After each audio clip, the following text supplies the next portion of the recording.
Maraming di nakakalam ng bagay na to. Pero alam mo bang healthy ang pagkain ng ice cream?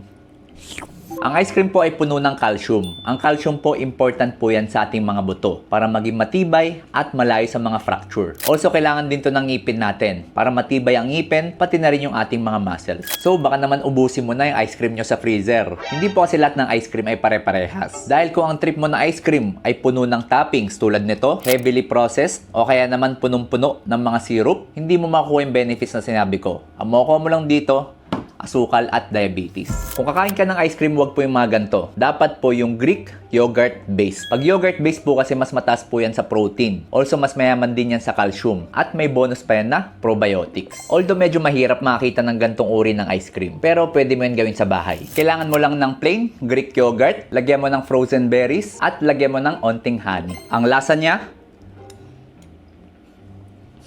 healthy na ice cream. So kung may tropa ka naghahanap ng mga healthy na dessert, share mo tong video na to.